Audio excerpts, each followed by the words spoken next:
Hello, everybody. Welcome to a brand new episode of the Southern Fried Philosophy Podcast, where it's our take on life, liberty, and the pursuit of gravy. And you, the listener, are getting a degree in common sense. We are broadcasting live from Craft Concord right here in beautiful downtown historic Concord, North Carolina. Of course, I'll be your host, Biggin. How about you? We've got a great show lined up for you as always. But before we begin, let me introduce you to the team. We've got our producer, Brian. Hey, guys. And the pride of Anderson, South Carolina. But most of you probably know him best as the Silver Tongue one. 2016's honorable mention. What is that? Axe throwing champion of the year. Ooh. The inventor of the redneck egg roll. Give it up on old mic number one. It's Mojo! Ooh. I just want to let you know, just because you have a guitar. Yeah. And mic set up and amps and speakers, and you can remember the lyrics to songs. It doesn't make you a musician. He can't remember anything. There's a music stand there. Yeah, well, I'm just saying that if you hear horrible background noise in the back, it's right. And that's the shortest stage trailer I've ever seen. He's trying. Like, I've done a lot of. No, he's trying. Yeah, but also the bleeding in my ears is kind of interesting. Yeah, so that's the other team member here. It's going to get us kicked off of YouTube, maybe. We'll see how it goes. We won't be able to play this one on YouTube because it'll pick up the There's something about the terms and conditions about, dying cats or something. Yeah, sure. Yeah, no, there's that. All right, so we are here in Craft Concord. What a fantastic turnout we've got. If you don't know, if you haven't listened to the show, we have got the grand opening of Red Hill Brewery here in Concord. With them reopening, we have got a festival of sorts where we've got axe throwing, we've got some food trucks, a lot of craft breweries, and some. Are those knickknacks? What are those over there? Those are wood, someone got happy on Pinterest. And they had a few fallen trees in the backyard, so they decided to be crafty with it. They just stole a bunch of those, what are the pallets? Yeah. Pallet wood? Yeah. Oh, yeah. Yeah, so there's that. So we're going to interview, there's some food vendors as well, Southern Strain Brewery and some others. So we're going to interview some folks as they pop on by. So just sit back, relax. We're going to talk to Chris from Red Hill and Joseph. He's going to tell us about the brewery and the other events that they've got going on weekly. And then we're also going to taste all of their new brews here on the show. So we're excited about that. Gentlemen, are you ready to begin our tasting of the new Red Hill brews? Absolutely. Where's y'all's at? Well, we got these handed to us for free, so we are not going I guess to... free 50 is better. Yep. So. Now, you did point out while we were getting these, Producer Brian, that we've learned some things from the last brewery tasting that we went to, some lessons of learned that we need to make sure that we follow for this one. Yeah, so we went to a Southern Strain, and we started out with IPAs. Yep. Which were good. Yep. But then, I think the rest of I'm pretty sure I said the beers were good. I think they're good, but my tongue may not have known what was good and what wasn't at that point. Because they got fried at some point. IPAs, Because they have a unique flavor and they throw everything else off. A little punchy. Yeah. So we learned we're going to probably do that one last, right? The IPAs, yeah. The IPA will be last, yeah. So yeah. We'll ease into it. Oh, we have a guide coming too, so we can. Okay. He can maybe walk us through these a little bit. Yeah, Chris has just walked up. Will you walk us through these beers? Do you have time and capacity to do so? Yep. All right. All right, Chris, welcome to the show. What's up? Welcome to Craft Concord. Can you hear me now? That's a little bit better. Can we get the guy to turn it down a little bit, the musician? Because we're trying to do a show here. I'm pretty sure, and I love you guys, but I'm pretty sure everyone else wants to hear them. Oh, no, I don't think so. What if we just plug into their system and just, take over your event here? We'll just take that. It might be cool. It might clear out real fast, 20 seconds, it'd be cool. All right, so we got the first one is up to Downtown Blonde. Yeah, so Downtown Blonde is the artist formerly known as Jane, if you remember from the old stuff. We did tweak it a little bit. and I wanted to do that with all the beers. But Jane was a core beer that had a huge following. It was just good, clean beer. And I didn't want to do too much because I know my folks love it.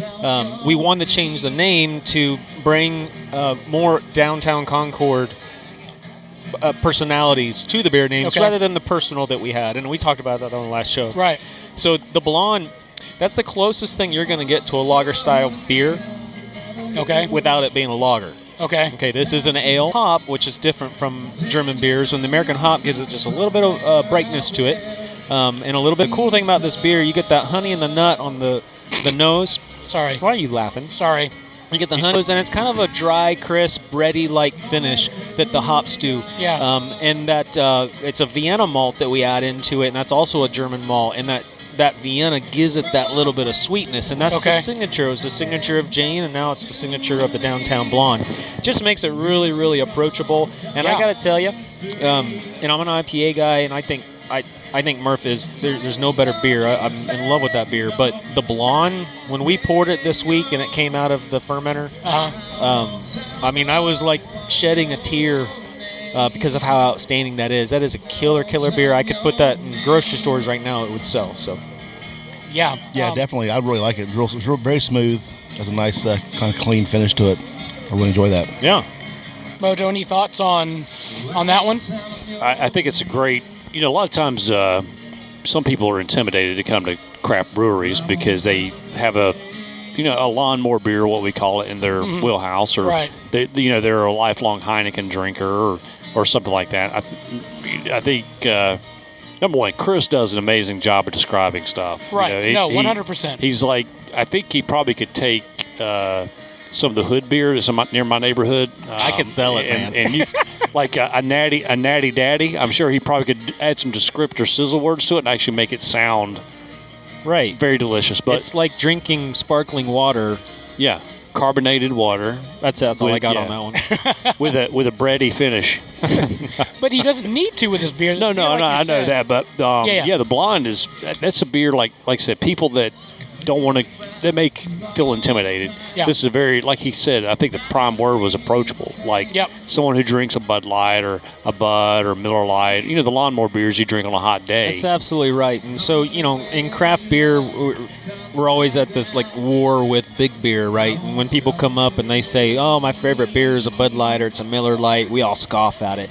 We do that jokingly. I would never begrudge anyone for liking what they like. Yeah. Same thing with whiskey when we talk about whiskey, right? Sure. Do it how you want to do it. But we want to introduce folks, the craft beer community wants to introduce them to locally made stuff that just has more flavor. Mm-hmm. It's an opinion thing, right? It's completely subjective, but I know if I let you try this, you're going to love it. Yeah. And so I love to hear people say that. Well, at home right now, I always ask, what's in your home fridge right now? And they'll, cower a little bit. Pizza. No, I don't have pizza. I can't. Well, you just come back on Wednesday. Yeah. Because you do pizza. So, you know what, Chris? I've got Coors Light in the fridge. You know what? Try the Downtown Blonde, formerly Jane. I know that it's going to have the same flavor profile, but just give you something a little bit extra. Yeah. And all of a sudden, I may have turned you into a craft beer fan. And it's that person a month later comes back and says, you know what, I trusted you and you came through. Let me try that Murph. Okay. And then we got him. We got the hook in him. Hooked him. Gotcha. So this is your gateway beer, is what you're saying. It hooked you. I don't know. I don't know if I'm sure. That's my gateway beer. That's very good. If you are the lawnmower beer person, that's the beer you want to start off on. Absolutely. Nice. That is definitely a lawnmower beer. All right, what's the next one we got on the list here? 73 Saison. Saison, which is farmhouse-style beer. Excuse me, I'm drinking. Yeah. So this was the very first beer that we did on the new system. What we wanted to do, though, is to work out any kinks with the actual brewing portion and not worry about fermentation. And I have 3 massive fermenters that I can control fermentation temps in. With a Saison or a farmhouse style, traditionally, you don't have to worry about it. You're using particular yeast that like warmer temperatures. It's going to put off some fruity esters, some kind of weedy, bready, hay-like, grass-like esters in it. And that's traditional of it. It's almost like a funky beer, that is different from batch to batch. So we're like, yeah, you know what? I'm going to put this beer in our old fermenters. I don't have to worry about the temperature control of it. Let it do what it's supposed to do, and then let me focus on the actual brewing system. Okay. And that's where that beer came about. So that was the first one. It wasn't my recipe. It was a local home brewer named Darren Tucker, and he came. He's a good friend, so we came over, and he loves brewing saisons. Let's do this thing. And I was pleasantly happy with what that came out, because I'm not a big fan of farmhouse-style beers. That's a crusher. That's a big-time crushing beer. For maybe our listeners that don't know, what is a saison? What makes a saison a saison? You meant to say asking for a friend, because absolutely. We really don't. I don't know. It's a European beer. It all has to do with the yeast, and you're going to get light, effervescent, usually low in alcohol. And you get some, like I said, some great funky flavors in there. There are some funky flavors. You got some brilliant saison brewers around here. TJ at High Branch is the number one guy that comes to mind, and he puts his saisons in barrels, in wine barrels, and lets them sit for long periods of time, which really brings out the flavors of that saison, adds stuff to it, and I mean, they're brilliant beers. That's something to aspire to, absolutely. Nice. Okay. I think this would be a great next level beer for that person who just migrated from the blonde. This would be a great. It's got a little more body to it, a little more. It hits back of your mouth after you swallow it. Get a little bit of bubble gum. Really? Yeah. How about it? I'm going to interrupt here. Okay. And he came up with this, and it's really complicated game. Right. So Ethan, he just stopped by for a second. Hey, buddy, we're playing Guess That Beer right now. That's what you wanted. Why don't you try a beer and you tell us what it is? No, and that will not be happening. No. Just for the record. Just for the record. The 8-year-old will not be drinking the beer. Right. Nobody said he was 8. What? Oh, okay. He's 9. Teen. Oh. All right. What's our next one we're going to go to? The cherry saison. Cherry saison. Yeah, so it's actually the same exact batch. We did a 3-barrel batch. I split it up into 2 1.5-barrel fermenters. And what we want to do with this one is add some fruit to it. That's simple. So it's about 10 gallons of tart cherry puree that came out of Oregon, and they processed it for us so that we could actually add it. And I really wanted to have this thing be big, bold, and red like you see at some of these other breweries. Yeah. But without having that portfolio of fruited beers, which I don't have. We've done a handful. It didn't come out with the color I wanted, but it gives it a nice cherry finish. Yep. Just something a little extra on it. That one has been outperforming the regular saison. You can kind of taste like that cherry pie that you get at a diner. It has that kind of back finish of it. Yeah, I do like this more than the one we just had, for sure. It's just more character, it more interesting. And that's the thing. I mean, the American palate, Darren and I, when we were talking about the saison, he said, Chris, most people don't want to drink a traditional farmhouse beer, a traditional saison with no additions to it. And that's what you had a minute ago. It's different. It's a different acquired taste. We like adding these fruits or putting these things in barrels to give them what us Americans want. It's bigger and bolder, And so that didn't go to the big and bold, but it softened it up a little bit. Yep. Which I like, because I'm going to tell you, I do like a lot of these fruited stuff that people are doing, but I want to taste beer. Like at the end of the day, no matter what's in it, I want to know that it's a beer. And there's just kind of quintessential, mouth-watering, kind of crisp hoppiness in every beer that I want out of everything we do, and I still get that out of that. Yeah, absolutely. If you want a fruity drink, go drink a Truly or one of those crappy malt liquor drinks. So. That's not beer. I'm going to go a different direction. Have you guys ever thought of using vegetables instead of fruits? Yeah, absolutely. Like a kale? I don't know. I'm sure it's out there. I mean, was it New Sarum did a pickle beer a couple months ago? In fact, really? Yep, I saw yesterday that Legion Juicy J, which is probably one of the region's most popular beer, has a pickled Juicy J. Oh, wow. So how about it? Yeah, I think it's a new trend you start to see. Trend. Yeah. Gourds, I mean, I've done sweet potatoes and beers right now. We got pumpkins and beers. So it is not new. And, brewers are always trying to push the limits to help with resources in beer. There's frequently hop shortages, things you can't find, different varieties of hops. And they're saying, how can we make beer still beer, but add other ingredients that may be more sustainable? How can I still give it that bitterness? You think of like a gruit, which has spices and herbs and things like that in it. You can do really fun things with beer without being traditional. Yeah, definitely. We could make a Chick-fil-A sauce or Chick-fil-A beer. I'm telling you, I'm down for it. Is there a meat beer? Like when you get a chicken sandwich beer? Is that a One thing? of the guys Or a in the bacon beer? Cabarrus Homebrewer Society here did a hot dog beer one year. Did I tell you guys about that? Okay. How was that? That's So it was an experimental, fun thing that he did. It was awesome. It's actually Steve Probst. He's the one from Fused Echo who's playing up there tonight, and he's the lead singer. But Steve said what he did is he cooked a bunch of hot dogs, and then he took the hot dog stock as his hot dog water. That's his water for the beer. Yeah. So he made 2 versions of it. The first one was just the hot dog water. The second one, he added mustard powder and I think chili powder to try to give this reminiscent flavor of ketchup and mustard. I think he even put onion powder in it. And so I got to tell you, it's the grossest thing ever. And he would agree. It's a big joke. He still has bottles, and every year at Christmas he'll pull them out and let us try them again. I liked the standard way better. The mustard powder has no business in beer. It was disgusting. The other one is you could stand it if it was the last beer on earth, and it was ice cold to numb all those flavors.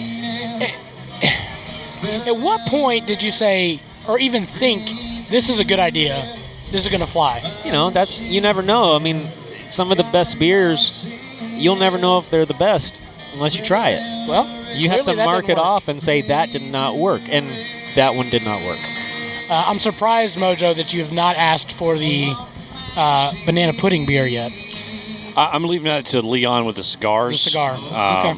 But I have had banana bread beer before that's really good. We can do that. Right. Yeah, no, that's been good. But I would give you my opinion on the hot dog beer, but you'll just edit it out, so we'll move on. We can use the beep part, so there's that. All right, what's the next one on the list here? I think that's the 1911 Amber. Yeah, and this one just got tapped today.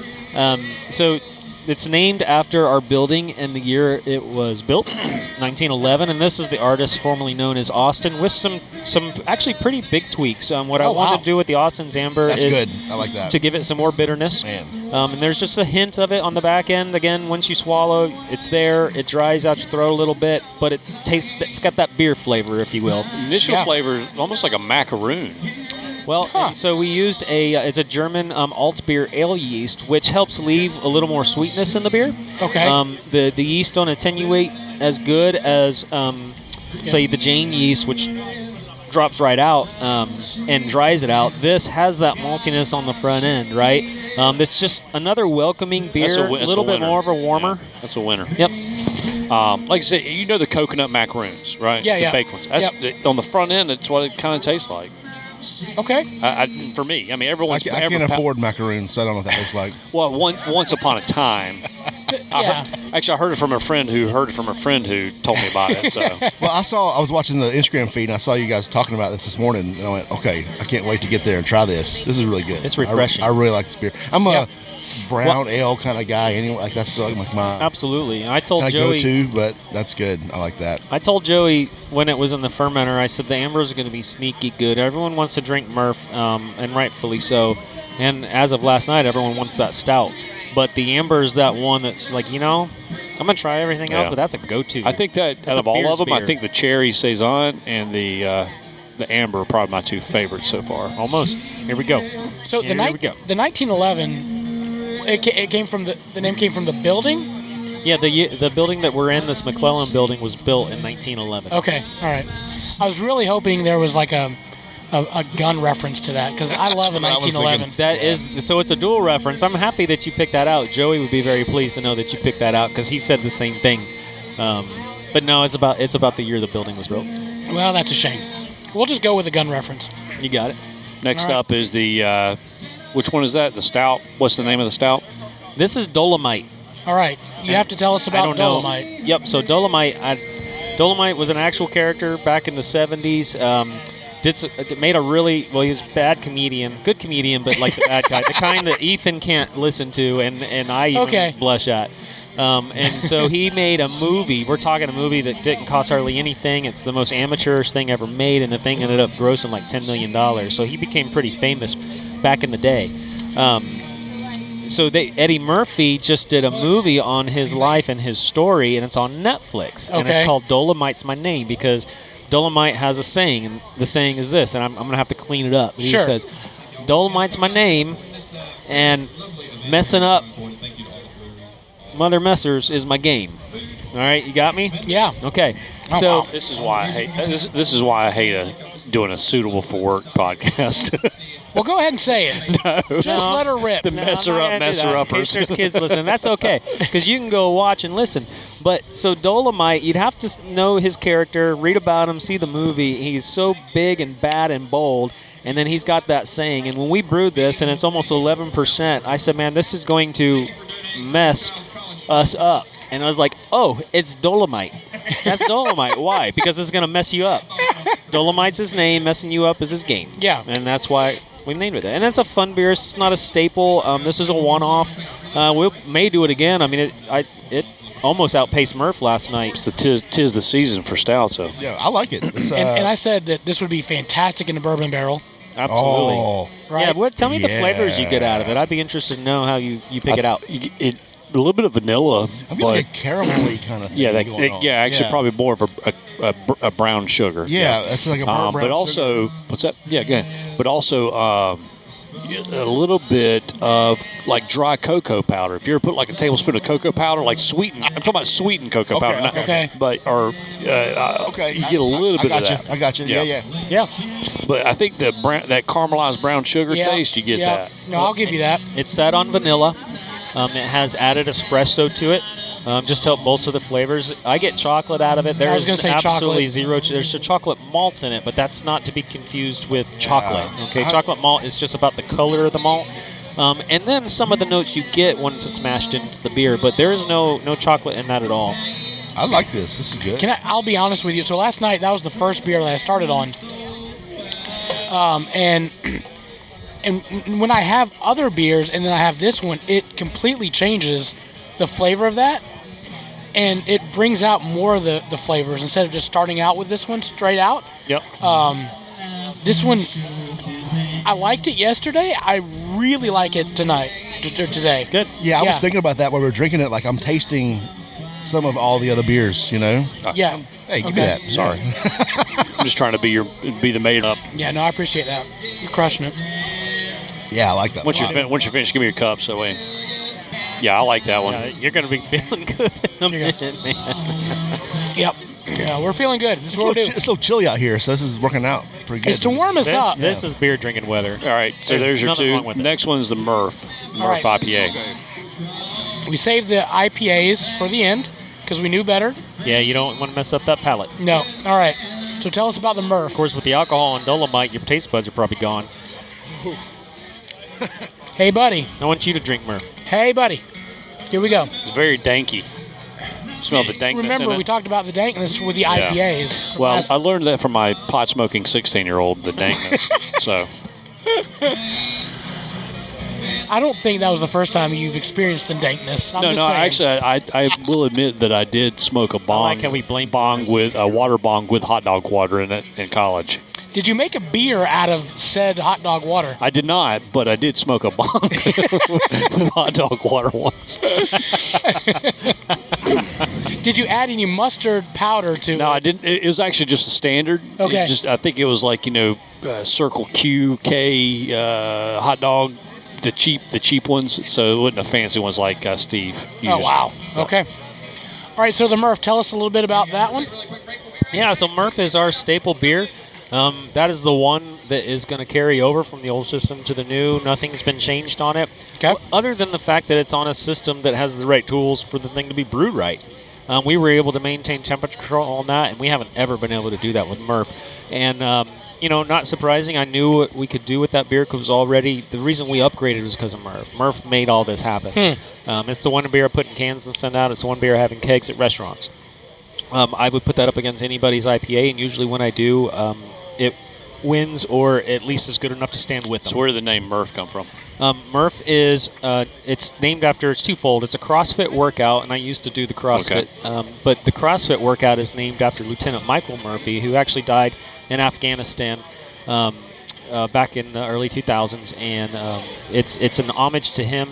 The workout is because he did a pretty particular CrossFit workout that was really brutal. Every Memorial Day, we do the workout in honor of him. It's a mile-long run where then you come in Wow. and you've got 100 pull-ups, 200 push-ups, 300 air squats, and ending with a mile-long run. And this guy did it daily. That was his workout. I think I'm going to opt in to drink the hot dog beer with the mustard powder Instead versus that. I've done it. I've done it in under an hour. I'm proud of that. You can't walk for a week afterwards, but He did it daily though. he did it daily. Oh, no. Oh, my bad. And he wore a 20-pound vest while doing it. Oh wow. Yeah.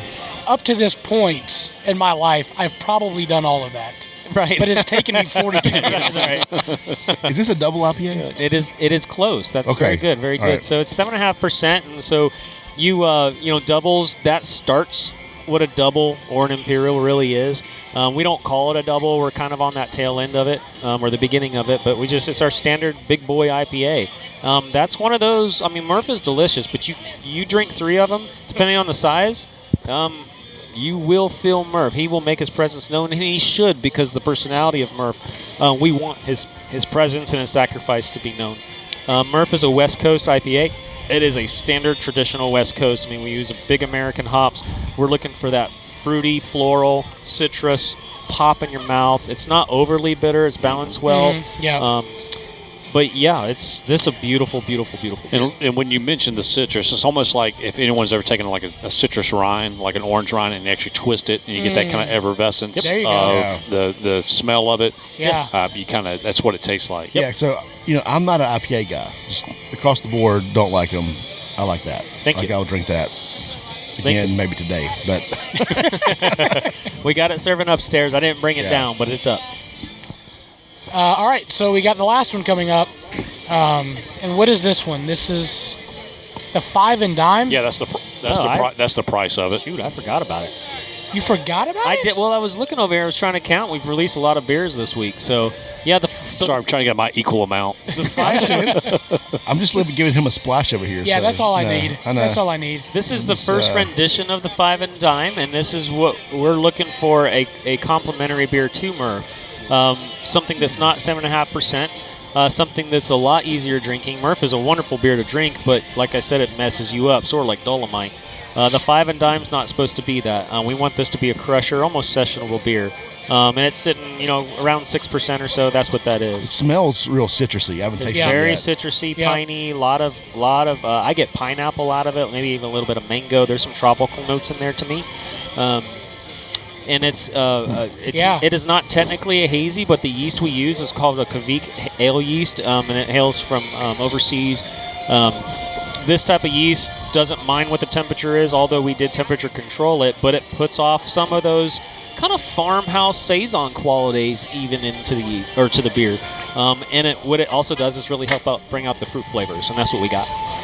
And speaking of that pineapple, I get that, but it's almost like when you're cutting a pineapple. That anytime you cut like a fruit, you get that kind of just bouquet of smell.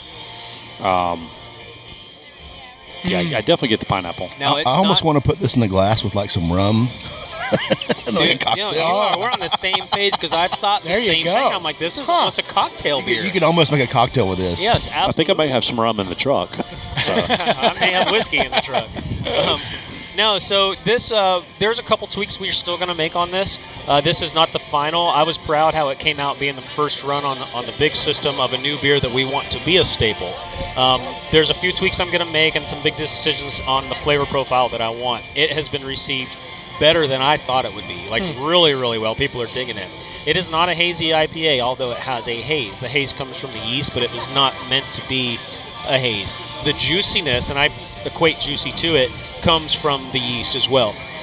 There is some residual sweetness from that, and so I like that part of it. I really would like it to clear out. I'm looking for something that's completely see-through on this beer. Okay. I've got to make some adjustments so that clarity comes through. Those are the type of beers I want. So, yeah, that's the staple now. We do have a pale ale that's not ready. It's actually called the Little Rob Pale Ale, and we're naming it after Little Robert. It's paying homage to him. It's an English-style pale, so I'm excited for that one. The 5 and Dime, I'll tell you, is named after our building as well. Our building used to house McClellan's 5 and Dime store. In fact, they have a mural on the side over here. Where we are at now, that's where people would come and shop, at the 5 and Dime. Huh. And so that's paying homage to that part of our history. For you millennials, that was the base of the Walmart. Yeah. Yeah. Are you going to make any Target. Doppelbox anytime soon? Oh, excuse me. I'm so sorry. You good? You good? I didn't know where to go with it. I'm just. This is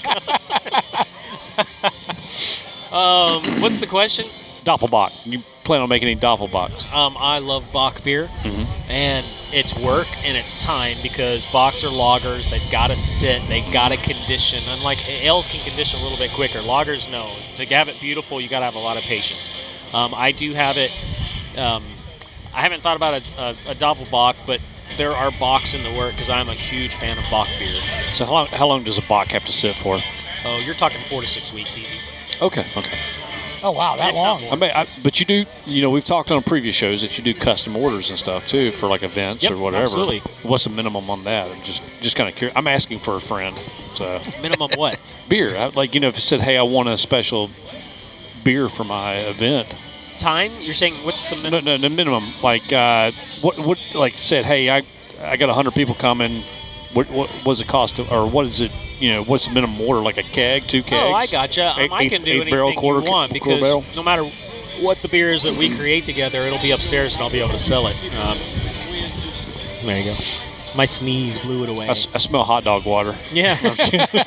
No, there's no minimum. We can do just about anything because we're going to design something really cool and really good, and no matter what, even if you only want partial keg, it's going to be upstairs. All right. Yeah. Well, we're probably going to need a... we should do a Southern Fried Philosophy beer. Well, I'm thinking we need to probably work out some type of blue-collar cycle beer for the shop. 100%. That when we close on a cycle, we can pour it out. There you go.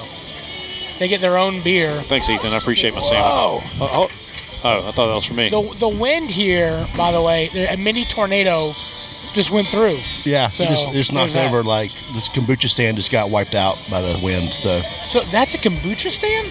That's what it said. I'm reading backwards through the sign, but it says there's a B word, and it says kombucha. Watch your mouth. It's a family show. Not that B word. There's more syllables. What's kombucha? I'm just kidding. I know What is kombucha? It's like liquid snot. Yeah, I've never had it. I was actually talking to Kombucha is me and Big delicious, and Eddie over here at Borinquen Kombucha, he's local here in downtown, and he makes some pretty killer stuff. Yeah, me and Biggin were talking about it upstairs. It's a ferment. Yeah. Basically, it's a fermentation of bacteria set in a juice, and you left it, Not a juice. not a juice, water-based Tea. Okay, and it ferments. It like He doesn't know either. no, but what it does is kind of like sauerkraut beer. or pickle. It's a fermentation that actually has probiotics in it. So Okay. So it's wet. Okay. It's very good for you. It's good for gut health. if water's wet, then kombucha's Okay, wet. all So, right, that's yeah. all. we may interview him and see if we can get some of that over here. So That'd be I awesome. can't drink it. It's You delicious. can't? I cannot. That's one of those things. That's a no on my list. it's on the list. It says no. Medically? Okay. Medically, I cannot drink kombucha. Oh, wow. I've never had it before. So I can that drink could be a fun... This is how messed up it is. I can drink alcohol, but I cannot have kombucha. And that's supposed to be good for you, isn't it? Like it helps. Yeah, it's supposed to be for digestive aid and very things good like that. for you. Don't Oh, drink well. too much of it. I mean, it'll regulate you. So if you haven't pooped in a I while, could use that actually. So maybe. I don't know. your two options here. If you haven't taken Dolomite kombucha. if you haven't taken a poop in a while, you either go to McDonald's or you get you a jar of I kombucha. think Steak and Shake was the reason for that, right? Or- Can I give that to my 3-month-old? Can I? Because I've actually got the perfect remedy for that. Yeah. Yeah, you told me that, and it works, by the way. No, I haven't told you the secret remedy. There's a different one. There's a secret remedy for constipated kids. Okay, what is it? You rub the belly counterclockwise. Yep. For Absolutely. real? Yeah. Oh, if you rub the belly counterclockwise, they I will thought we basically just give the. Or if you break the seal, that helps sometimes that. too. Yeah, but Do what? Do I have to pat them on their head and rub it counterclockwise? just make sure if you break the seal, you actually clip your nail ahead of time. I thought you just give them whiskey. Can you guys do that? Pat your head and rub your belly at the same time? Oh, I could do it. I don't know. Backwards. Look Yeah. at me. Look at me. People are looking at us right now. Like, Can you what do are it both direct? Can you alternate? Can you pat your belly and rub your head? That's the question. Oh, I don't know. I think All right. the Dolomite may They be do- affecting my senses. So Chris, what's the beer that when you go up there and you're just gonna pour something in your glass as you sweep up?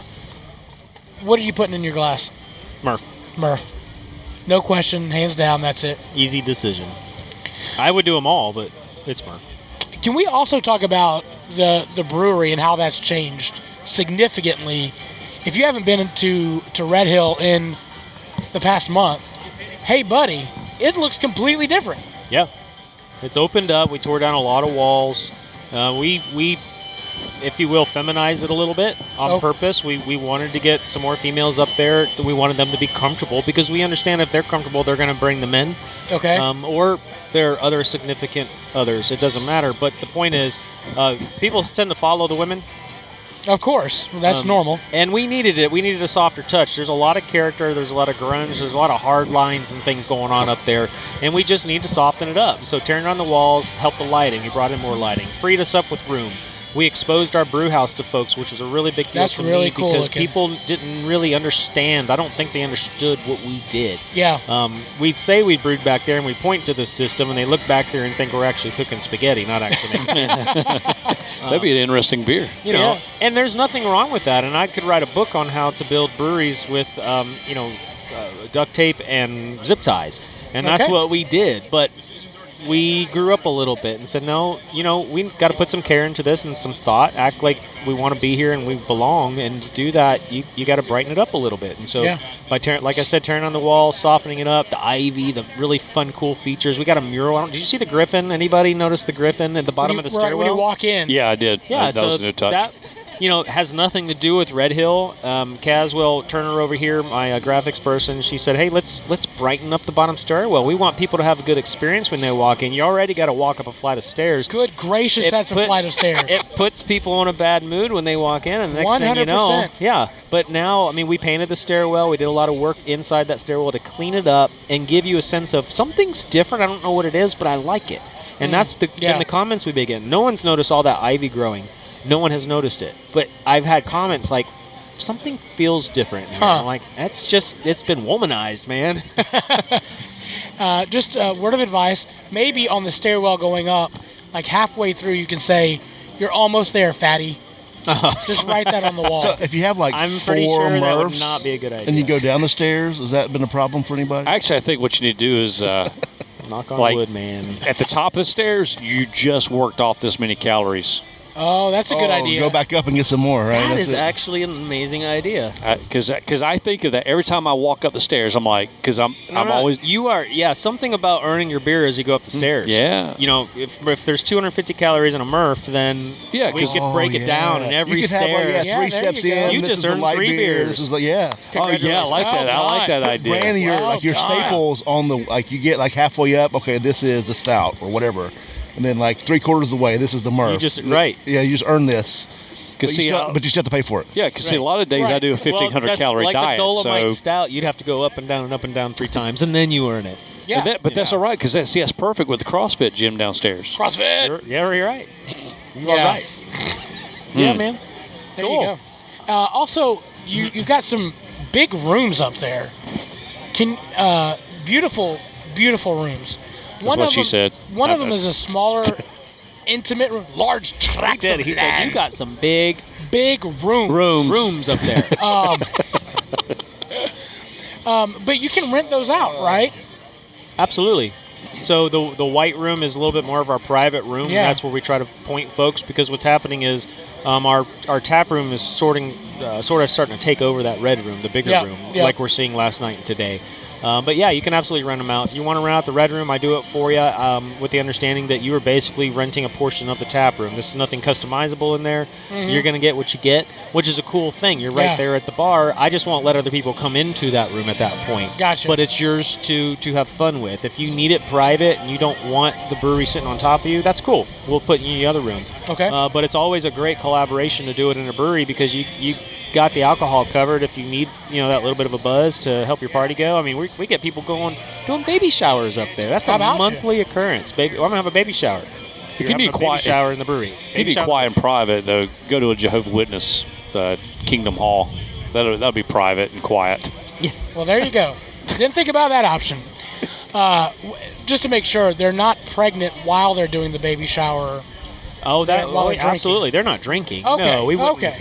Now, it's not illegal to drink when you're pregnant. Right. Surgeon General just said that's probably not a good idea. ABC frowns upon it, and so I've never had that. No one has ever come up pregnant. Okay. All right. So. Just making sure. Chris, thank you so much for letting us thank you guys, pick man. your brain. Yeah, man. Love you guys. Love you. Thanks for being here. Yeah, appreciate you having us. This is going to be, and I know it doesn't matter once this is recorded, but I'm telling you guys now because I'm here with you. Tonight's going to be epic. The bands that we got upstairs, we got a massive light show going on. I saw that. Created a concert hall in that red room. I thought it was a bar mitzvah. Like bar mitzvahs I've done. It is, man. Yeah. I'm telling you, Fused Echo, they're a local band. 3-piece band, and then you've got Revelwood, which is more of a regional band out of Charlotte, and they're coming up, and they're pretty big. And we're about to rock the house. Awesome. It's going to be sweet.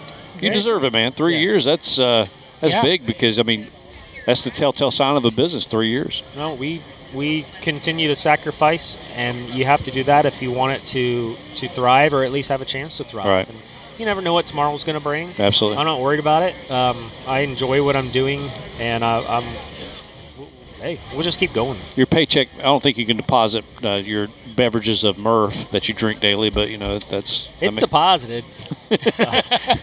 And spent. Deposited somewhere. Nice. But, yeah, I appreciate y'all. Yeah, thanks, Chris. Thanks, Chris. Appreciate it. Well, we didn't record any of that. This is our first show. All the way from the top again, guys. All right, so let's start all over. We've got Eddie here with, can you tell me your name again? The name of the company. Borinquen. Yeah. And they make kombucha. Tell us, our listeners, what kombucha is, and I apologize. We did this before, and I forgot to hit unpause. So this is why I never pause it. What is kombucha? So kombucha, like I said, is a fermented tea beverage. It starts as just regular tea, and then we add what is called SCOBY. It's a symbiotic culture of bacteria and yeast. Okay. So that's what actually ferments it and makes it into the kombucha. And during the process of fermentation, it feeds it with a bunch of like probiotics and healthy acids. Uh-huh. So it's kind of the same bacteria that you find in yogurt and stuff. So it's really good for your gut. Oh, okay. And then after you do your first fermentation, once you create the kombucha, then you can add like beer or any other fermented drink. You add adjuncts to add the flavors. And pretty much that's how you can create different kind of notes and fruit flavors with the kombucha, which is the best part because you can make pretty much anything. If you can find a juice for it or a fruit for it, you can make kombucha out of it. Wow. And you brought us two different flavors. We've got the pineapple, and what was the other one? Guava. I'm not familiar with guava. I have ate a pineapple before. I love that flavor. But this is my first kombucha. I've always been afraid of it. Like, I just see it, I'm like, I don't know what that is. And I'm very adventurous. I'll taste anything. And I mean that. I'll taste anything once.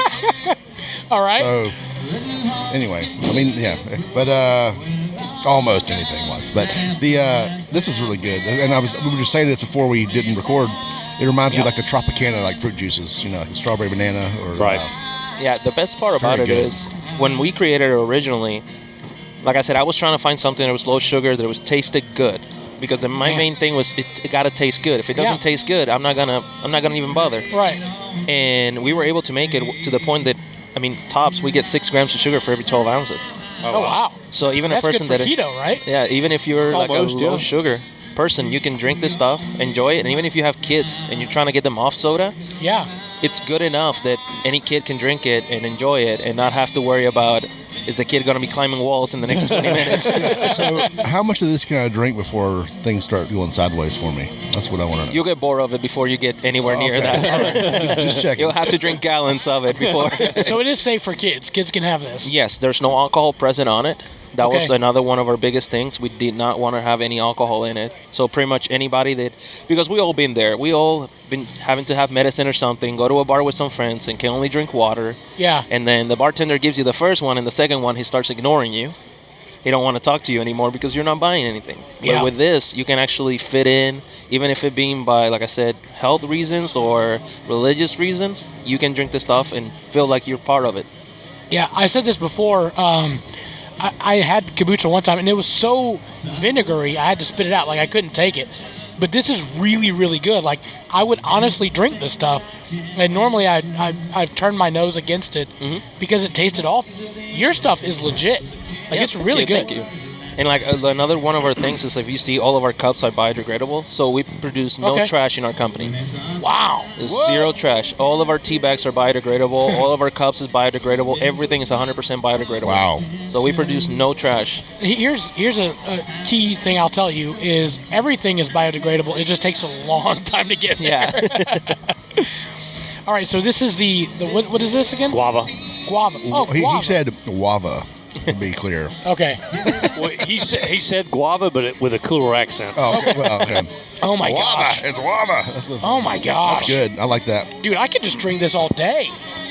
And there's very little sugar, so you said, man, Yeah, all the sweetness you taste is mainly from the fruit. it tastes so sweet. Yeah. But you got to think, like, I mean, all these sodas and stuff like that have so much, like, corn fructose and stuff like that Yeah. in there. Not even real sugar. This is natural sugars, Yeah, you know? organic 100% Man. cane sugar. This is making me feel way better There about you what go. we just did before this with all the beers. So Yeah. Well, this actually makes me feel better about the hot dog I'm about to eat. So, okay, well, yeah. This is good. To I be like honest that. with you, I was very not nervous, but I was like, what is this going to taste like? yeah. Dude, I'm sold 100%. No, I think, especially, we're coming up on the new year here soon, and people always do the New Year's resolutions. Yep. And there's a lot of people out there that are hooked on sodas. This is a great alternative. It gives you that effervescence of the soda, but without all the guilt. Yeah. You know what I'm saying? And if you've had it before and it's vinegary and nasty, you need to buy, and I can't say it, I'm sorry. Borinquen. You got to buy this. You try this if you had it before and it just tastes like vinegar water. Yeah, 'Cause so- this is fantastic. Yeah, that's our biggest. I'm sorry. No, go ahead. That's our biggest hurdle, trying to get people to try it, because you got the two type of people: the person that have had it before and loves it, and they're like, okay, I'll try it, and Yeah. then you have the other people that had it one time. Yep. And they're like, nope, tastes horrible. I don't want to try it ever again. And that's our biggest thing, trying to get them to try it, because once they try it, they're like, oh my god, this is like nothing I Yeah. had before. 100%.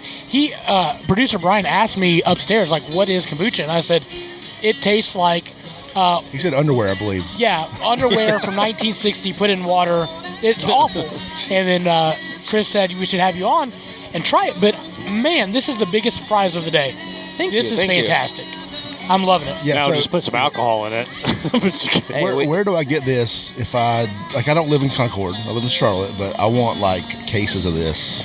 So right now we're trying to little by little expand. I mean, we've only been open for about 4 months. Okay. On it. It's a self-funded company, so no, we didn't took any big loans. Everything Okay. has been experimenting by ourselves. Because sadly, when you go to the beer business, there's a lot of people that can tell you, help you figure out issues. With the kombucha, we didn't have anybody. Huh. So everything was like, we're trying this way, and then too fizzy. Okay, let's try this other way. Let's try this other way. And we were lucky to have people like Chris from Red Hill, a friend of mine, Bain, that they own breweries and they experimented with some of this stuff. Uh-huh.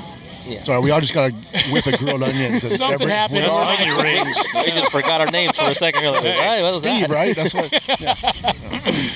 Wow. What is that smell? Because Okay, I got to have we'll it. figure that out in a minute. Yeah, okay. All right, But sorry. congratulations on trying to take a gamble on your own. Yeah, on no your doubt. own Absolutely. stuff. That's I mean, awesome. It's better than working for somebody else, and Yeah. making them rich. So Yeah, I mean, I've done a lot of works in my life. My parents own cafeterias in Puerto Rico. okay. So I've been involved in food. I graduated culinary arts from CPCC.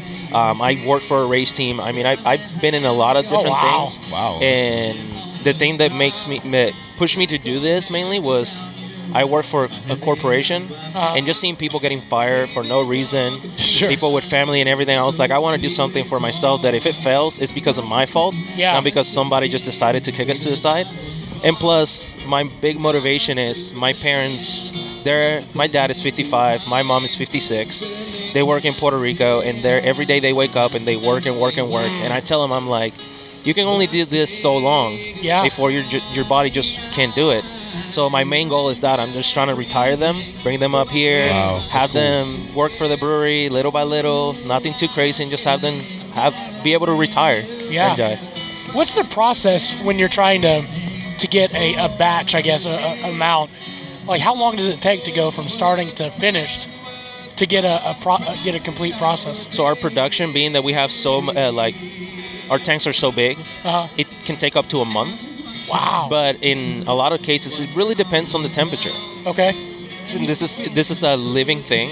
You have to see how much sugar you're adding, what's the temperature in the surrounding areas, all that stuff, and that all affects it little by little on how quick you can do it. That's why a lot of like home brewers, we actually run tests on our stuff. So we have some desired acidity that we're trying to reach, a sugar content that we're trying to reach. But a lot of home brewers, if you start at home with just like a 1 gallon batch, usually you can do a turnaround in less than a week. Wow. Okay. Yeah. Okay. Very cool.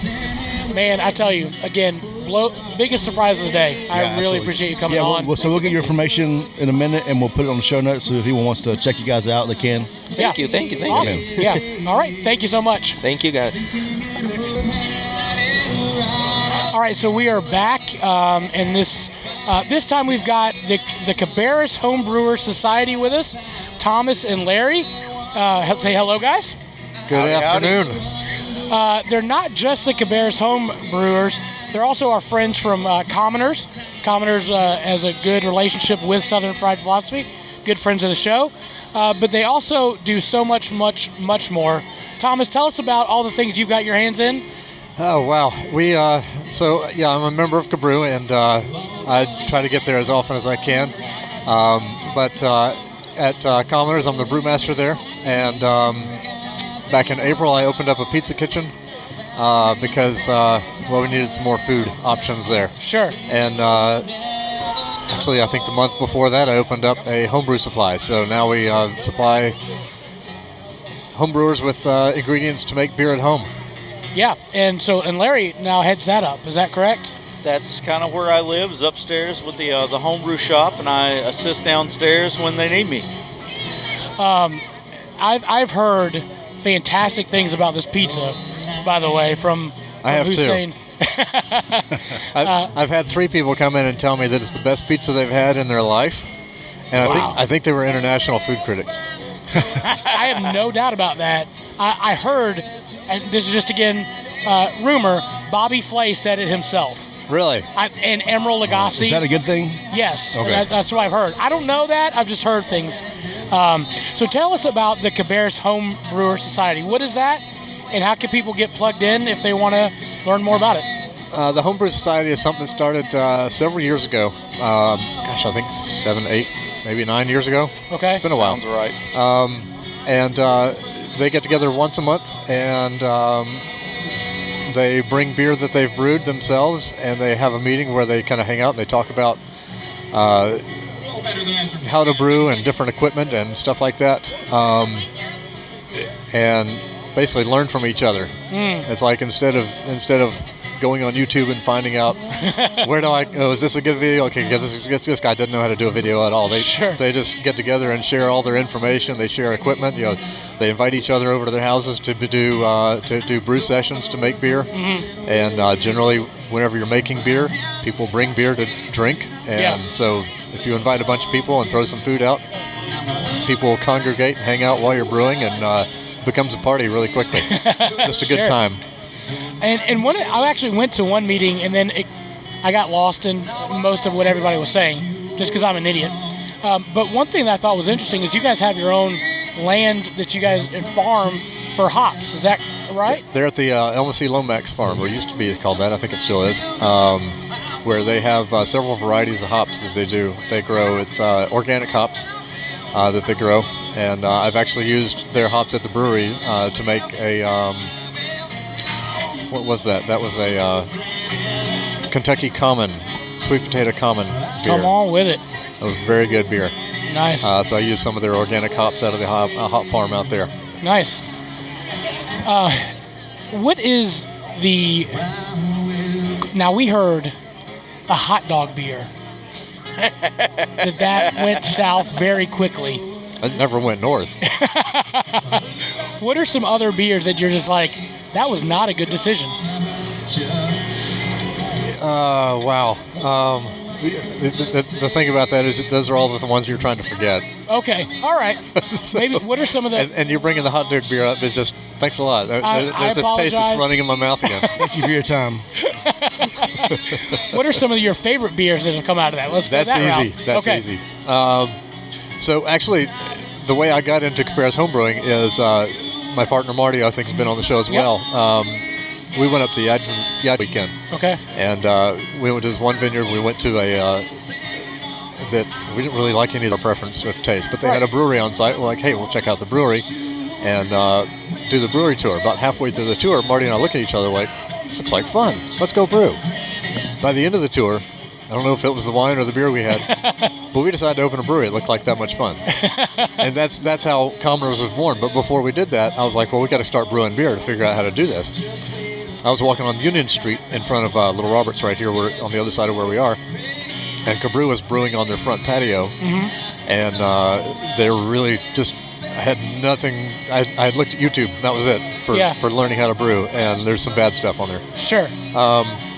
But yeah, these guys just open up, they say, yeah, come on, we'll show you how to brew, and it's a great group of guys. When I joined, there was a bunch of IT guys, and they're all about the numbers when they're at work.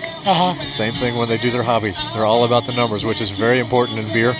I would imagine so. So it was a great group of guys to know absolutely nothing and jump in and start learning stuff. So, I mean, yeah, you may not know anything on your first meeting. You may not know what they're talking about. Right. But after you come hang out for a couple times, ask a couple of dumb questions that you think are dumb, they may not be. Yeah, no doubt. They're a great group of guys that are helping just anybody interested get started in beer. And so I provide everything they do for their monthly brew sessions where they do brew off-site and show people how to brew. Okay. I provide all the grain and hops and stuff for that. Nice. Through the Brewers Depot. And then, they encourage people to brew at home. And I know I make beer and I try to encourage people to come into the brewery and drink beer, but no, it's all a big circle. They love coming and buying ingredients and then coming and trying the beers and then having a pizza while they're there. It's a really social thing going on we got. Very cool. Yeah, I was going to ask, trying to get other people to brew beer while trying to get people to come into your brewery. That doesn't seem like that adds up very well, but evidently doing well. The Brewers Depot is more there for the people who want to brew, and most times when they come in, they're like, yeah, I'm here. Go get a beer. Might as well have a beer. Let's taste it, see what goes on. So, but Larry is great with education in beer and helping out with building recipes off the top of his head. Wow. You tell him you want to make a French Saison with Thank you, guys.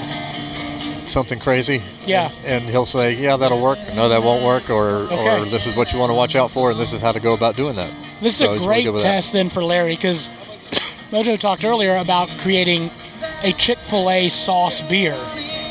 Okay. Is that possible? Possibly. Which sauce? The Chick-fil-A sauce from Chick-fil-A. The signature Chick-fil-A sauce. Oh, the signature sauce. Yeah, it's like the one that has their name on it, I guess. There's no other. He's quite addicted to it, and he thought if we can make this into a beer, that would put two things that I love into one. Larry, what are your thoughts? I would probably start with something neutral or something low-gravity Belgian. Okay. Okay, I can see that. All right. And then add the sauce to it. Yes. Okay. But I would do it on the back end because most of those sauces are actually going to have some stuff in them as preservatives that'll prevent fermentation. Okay. Huh. So dump it in at the end. Well, and you mix did probably it have up. to recreate the flavor profile some other way, right? Or you could do that. It's mainly what we've decided is it's the honey mustard, right? It's like a honey barbecue kind The of vibe. barbecue and then the ranch. Those three things. If we can make that into a beer, we might be on to basically something. the sauce I used to make on my plate in 5th grade in the cafeteria. Gotcha. Worst case scenario, that beer would make a great marinade for chicken. There you go. There is that. Worst case scenario. Mojo, we're trying to get your Chick-fil-A beer going. Larry, if somebody wants to learn, not learn, but they want to buy the products to make their own beer, they come to you, right?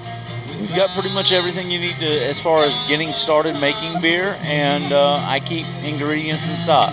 Okay. So you go in and you say, I need 50 pounds of corn. I would have that. You can get that. Okay. All right. And where would they find Larry? If they need to say, Larry, help me out. Where do they go? Well, we're in Commoners. We're built out on their cold room. If I'm not up there, I should be downstairs, possibly leaning against a bar, but usually upstairs. Okay, so they'll go to Commoners Brewery, and then I'll ask for Larry, and then they'll get to go. You have to order a pizza while you're waiting there, right? Oh, that's a good idea. Yeah. So you can have a beer and pizza while Larry puts your ingredients He'll be down in together. 30 minutes, so go ahead and, We call that amenities. That's on purpose. The amenities. That's fantastic. Well, cool. Thank you guys for coming on. People want to go to the Cabrew Home Brewer Society. You said they meet once a month. What day do they meet and where do they meet? Second Thursday. Second Thursday. Red Hill. Okay. Second, All right. yeah. So you can come here to Red Hill, have learn more about beer. Now, what are you guys doing over there? We were thinking you guys were making hot dogs, but what's going on at the tent at the Cabrews Home Brew? You can see Steve there. He's the one that actually made the hot dog beer. Fortunately, he is not designing this recipe, I think. Okay. It's a hoppy wheat. It's a hoppy wheat beer. Okay. And so you guys are actually making the beer here on site. Correct. Wow, that's hot. How long does it take to make that beer? Brew day's going to be, you're looking at probably 4 to 6 hours. Okay. And then probably 2 or 3 weeks in fermentation. At that point, you'll either decide to bottle condition or you'll, force carbonate in a keg. Okay. All right, so not that long. The other guy, the kombucha guy, was saying it took months. For you guys, just a couple weeks. It's a different fermentation process. Different process. Yeah. All right. Well, cool. Well, thank you guys for coming on to the show. We appreciate it. My pleasure. We will have all their information on our show notes. So if you want to participate and make your own beer. One more thing I want to add to it. We got in this spring at Commoners, I'm going to be teaching a class through Rowan-Cabarrus Community College. Oh, wow. I've done that a few times. This is the third semester I've done it.